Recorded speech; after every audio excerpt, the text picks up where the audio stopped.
नमस्ते बच्चों। बच्चों, पिछले पार्ट में हमने पार्ट 9 में क्या पढ़ा था आपको याद है? ये चित्र देखकर आपको जरूर याद आ जाएगा कि हमने पढ़ा था प्रतापगढ़ पर पराक्रम, कक्षा चौथी, परिसर अध्ययन, पार्ट 9। अब हम पढ़ेंगे पार्ट 10, दर्रे में घमासान युद्ध। ये देखिए बच्चों, जो सामने आपके चित्र है उसमें किस प्रकार अफजल खान की हत्या शिवाजी महाराज ने किया था। अफजल खान की हत्या से बीजापुर में खलबली मच गई। उसके तुरंत बाद ही शिवाजी महाराज ने पन्हालगढ़, जो बीजापुर के अधिकार में था, जीत लिया। इससे आदिल शाह बड़ा क्रोधित हुआ। उसे खाना पीना अच्छा नहीं लग रहा था। शिवाजी महाराज को पराजित करने के लिए उसने सिद्दी जौहर नामक सरदार को भेजा। सिद्दी जौहर ये रहा, देखो बच्चों, चेहरे से ही कितना खूंखार दिख रहा है। सिद्दी जौहर बहुत बड़ी सेना लेकर चल पड़ा। फजल खान की पिता की भी हत्या का बदला लेने के लिए उसके साथ निकल पड़ा। पन्हालगढ़ को घेर लिया। सिद्दी जौहर शूरवीर पर क्रूर भी था। उसका अनुशासन कठोर था। उसने पन्हालगढ़ को चारों ओर से घेर लिया। शिवाजी महाराज को गढ़ में बंदी बनाया। बरसात के दिन निकट आ गए थे। शिवाजी महाराज ने सोचा कि वर्षा आरंभ होते ही सिद्दी जौहर घेरा उठा लेगा, परंतु ये क्या, बरसात आरंभ होते ही उसने घेरा और कड़ा कर दिया। किले में जो धन धान्य था वो समाप्त होने लगा। अब क्या करे, यह शक्ति का काम नहीं था। तब शिवाजी महाराज ने युक्ति से छुटकारा पाने का निश्चय किया। बच्चों, जब हमारी ताकत शक्ति काम न दे तो हमें अपने दिमाग का इस्तेमाल करना चाहिए, अर्थात हमें युक्ति से काम करना चाहिए। उन्होंने सिद्दी जौहर के पास संदेश भेजा कि शीघ्र ही किला आपके अधीन करता हूँ। वह प्रसन्न हुआ। उसने शिवाजी की इस बात को स्वीकार कर लिया। घेरे से सिद्दी की सेना भी तंग आ गई थी। कब तक घेरा डालकर बैठे।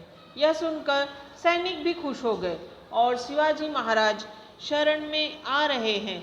वे खाने पीने, गाने बजाने, हुक्का पानी में मग्न हो गए। शिवाजी महाराज घेरे से बाहर कैसे निकले, ये देखो बच्चों, सिद्दी की सेना कितनी विशालकाय है। शिवाजी महाराज ने घेरे से बाहर निकलने के लिए एक युक्ति सोची। योजना इस प्रकार थी, उन्होंने 2 डोलियां तैयार करवाई। ये देखो बच्चों, इस प्रकार से 2 सेम डोली तैयार करवाई। एक डोली में बैठकर शिवाजी महाराज दुर्गम रास्ते से बाहर निकले और दूसरी में शिवाजी महाराज का स्वांग भरने वाला, ये जो स्वांग भरने वाला मतलब जो उनकी तरह सेम टू सेम दिखता हो बच्चों, हूबहू दिखने वाला एक आदमी बैठकर महाद्वार के छोटे दरवाजे से बाहर निकलेगा।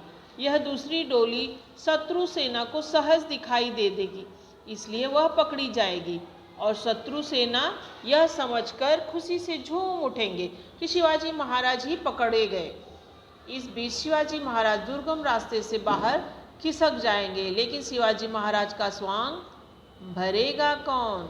ऐसा स्वांग भरना मौत के मुंह में जाना था, लेकिन एक बहादुर जवान तैयार हो गया। दिखने में वह शिवाजी महाराज जैसा था और उसका नाम भी शिवाजी ही था। वह शिवाजी महाराज की सेवा में केशभूषा करने वाला सेवक था। वह बड़ा साहसी और चतुर था। स्वांग भरे हुए शिवाजी की डोली दरबार से बाहर निकल गई। रात का समय था, मूसलाधार बारिश हो रही थी, फिर भी शत्रुओं की सेना पहरा दे रही थी। उन्होंने उस डोली को पकड़ लिया, शिवाजी महाराज को ही पकड़ लिया, यह मानकर वे उस डोली को सिद्दी जौहर की छावनी में ले गए। वहाँ सभी प्रसन्नता से नाचने गाने लगे। इसी बीच शिवाजी महाराज दुर्गम रास्ते द्वारा गढ़ से बाहर निकल गए। साथ में बाजी प्रभु देश पांडे और उनके गिने चुने सैनिक थे। उन्हीं के साथ बांदल देशमुख की सेना थी। इधर कुछ ही समय में शिवाजी महाराज नकली रूप सामने आ गया शिवाजी महाराज का। तब गुस्से में आकर सिद्दी ने उसे तुरंत मार डाला। शिवाजी महाराज के लिए, स्वराज्य के लिए इस शिवाजी ने आत्म बलिदान दिया, वह अमर हो गया। शिवाजी महाराज आंखों में धूल झोंककर खिसक गए। यह बात सिद्धि के ध्यान में आते ही वह तिलमिला उठा। उसने बड़ी ही तत्परता से अपने सरदार सिद्धि मसूद को विशाल फौज के साथ शिवाजी महाराज का पीछा करने के लिए भेज दिया। पीछा शुरू हुआ। दिन निकलते ही उन्होंने शिवाजी महाराज को पांढरपानी के झरने के पास पा लिया। शिवाजी महाराज उलझन में पड़ गए। उन्होंने बड़ी कठिनाई से घोड़ दर्रा पार किया। बाजी प्रभु का बागपन। झल्लाए हुए सिद्धि के सैनिक बड़ी तेजी से दर्रे की ओर बढ़े आ रहे हैं। शिवाजी महाराज की अब विशालगढ़ पहुंचना कठिन है। उन्होंने बाजी प्रभु से कहा, बाजी, समय बड़े संकट का है। आगे चढ़ाई है, पीछे शत्रु है। अब विशालगढ़ तक पहुंचना कठिन है। चलो पीछे लौटकर शत्रु का मुकाबला करते हैं। बाजी प्रभु शिवाजी महाराज के मन में उत्पन्न दुविधा को जान गए। शत्रु बिफर कर दर्रे की दिशा में आ रहा था। शिवाजी महाराज का जीवन खतरे में था। संपूर्ण स्वराज्य खतरे में था। बच्चों, कभी कभी किसी एक का बचना बहुत जरूरी रहता है। वो एक कौन रहता है? वो एक हमारा राजा रहता है, हमारा मंत्री रहता है, जो हमारे लिए अच्छा काम करता है, हमारे लिए हमारे धर्म की रक्षा करता है, हमारी संस्कृति की रक्षा करता है, हमारे परिवार की, हमारे जीवन की रक्षा करता है। वही थे शिवाजी महाराज, जिनको बचाने के लिए देखो, पहले एक स्वांग भरा शिवाजी महाराज ने, उसने आत्म बलिदान दिया। अब बाजी प्रभु भी समझ गए कि शिवाजी का मरना मतलब स्वराज्य खत्म हो जाना। बाजी प्रभु ने अधीर होकर शिवाजी महाराज से कहा, महाराज, आप कुछ सैनिकों के साथ विशालगढ़ की ओर चलिए। बचे हुए सैनिकों के साथ दर्रे के मुंह पर खड़ा रहता हूँ। महाराज, मैं मर जाऊंगा पर शत्रुओं को दर्रा पार करने न दूंगा। एक बाजी गया तो क्या हुआ, दूसरा मिलेगा, लेकिन स्वराज्य को शिवाजी महाराज की जरूरत है। शत्रुओं की संख्या अधिक है, हम संख्या में कम हैं। यहाँ हम टिक नहीं सकेंगे। आप यहाँ न रुकिए, हम दर्रे पर डटे रहेंगे। शत्रु को हम यहीं रोक लेंगे। जब तक आप गढ़ पर नहीं पहुँचते हैं, तब तक हम शत्रुओं को यहीं रोके रखते हैं। आप निश्चिंत होकर जाइए। बाजी प्रभु की स्वामी भक्ति देखकर शिवाजी महाराज का मन भर आया। बाजी प्रभु जैसा रत्न खोना उन्हें स्वीकार नहीं था, किंतु उन्हें स्वराज्य के लक्ष्य तक पहुंचना था। उन्होंने अपने मन को समझाया। शिवाजी महाराज ने बाजी प्रभु को बड़े प्यार से गले लगाया और कहा, हम गढ़ पर जाते हैं। वहां पहुंचते ही तोपों की आवाज़ होगी, फिर दर्रा छोड़कर आप तुरंत चले जाना। तोपों की आवाज़ क्यों करेंगे शिवाजी? क्योंकि आवाज़ से, तब मोबाइल का ज़माना नहीं था ना बच्चों, तब वो आवाज़ से बाजी प्रभु समझ जाएंगे कि शिवाजी सुरक्षित अपने घर पहुंच गए विशालगढ़। बच्चों, इस प्रकार से स्वराज्य की, बोलते ना, अपने देश की रक्षा करने के लिए बलिदान होना पड़े तो भी बहुत गर्व की बात रहती है। उसका इतिहास आने वाली पीढ़ी पढ़ती है, जैसे आज आप पढ़ रहे हो। बाजी प्रभु ने शत्रु को रोका। बाजी प्रभु को दर्रे में छोड़कर शिवाजी महाराज विशालगढ़ की ओर बढ़े। बाजी प्रभु ने शिवाजी महाराज को झुककर प्रणाम किया। फिर उसने अपने हाथ में तलवार ली और वह दर्रे के मुंह पर आ खड़ा हुआ। उसने मावलों की टोलियां बनाई, उनके स्थान निर्धारित किए। मावलों ने गिट्टी पत्थर इकट्ठे किए और पूरी तैयारी के साथ अपनी अपनी जगहों पर जा खड़े हुए। दर्रे के मुंह पर मावलों की फौलादी दीवार खड़ी हो गई। इसी समय शत्रु के युद्ध के नारे सुनाई पड़े। शत्रु दर्रे के नीचे आ गया। बाजी प्रभु ने मावलों से कहा, बहादुर सैनिकों, सावधान, प्राण भले भी ही त्याग दो, पर अपने अपने स्थान पर डटे रहो। शत्रु दर्रा पार न करने पाए। बाजी प्रभु और उसके मावले साथी दर्रे के मुंह पर पैर जमाकर खड़े हो गए। दर्रे का मार्ग कठिन और टेढ़ा मेढ़ा था। एक साथ 3-4 आदमी मुश्किल से ऊपर चढ़ सकते थे। उधर शिवाजी महाराज विशालगढ़ की ओर हवा की तरफ बढ़ते जा रहे थे। विशालगढ़ का किला अभी दूर था। गढ़ पर पहुंचने के लिए शिवाजी महाराज को 1.5-2 घंटे का समय और चाहिए था। उतनी ही देर तक यदि बाजी प्रभु दर्रे के मुंह पर शत्रु से संघर्ष करता रहा तो शिवाजी महाराज की विजय निश्चित थी।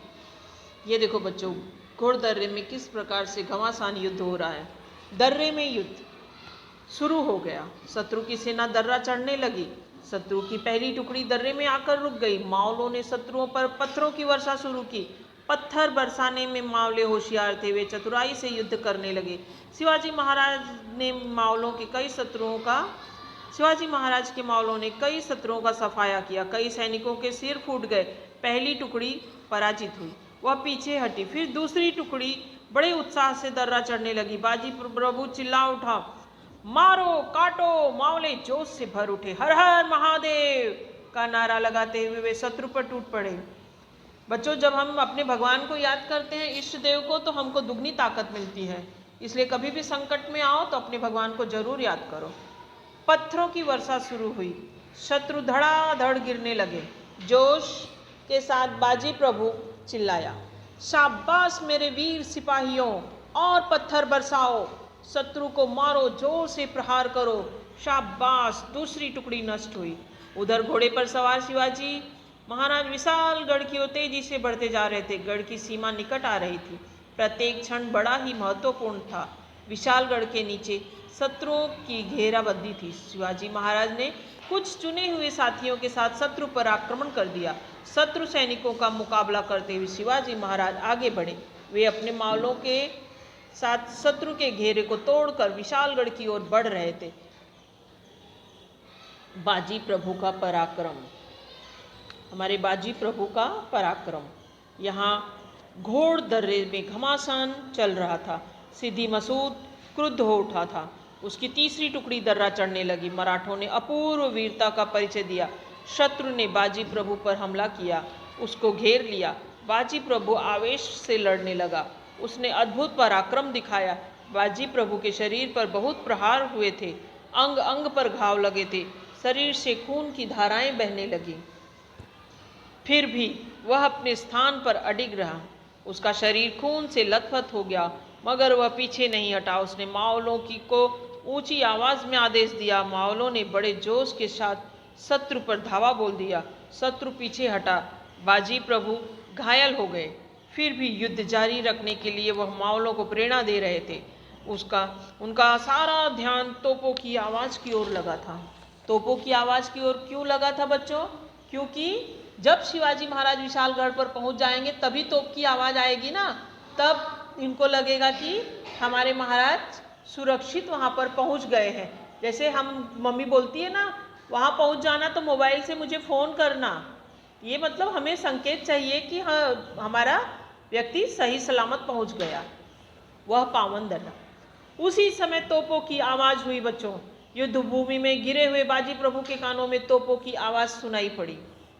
महाराज गढ़ पर पहुंच गए।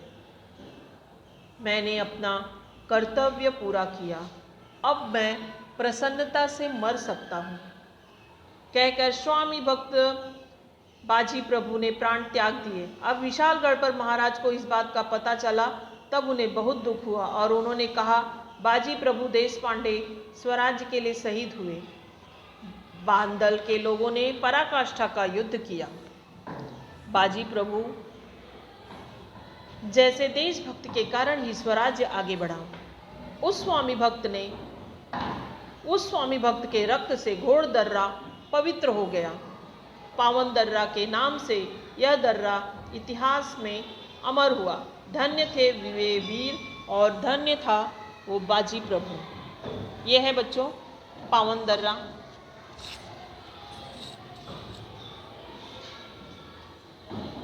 दो पहाड़ियों के बीच जो सकरी जगह रहती है बच्चों, उसी को दर्रा कहते हैं। आपको आगे मैं प्रश्नोत्तर दूंगी बच्चों। Please subscribe my channel.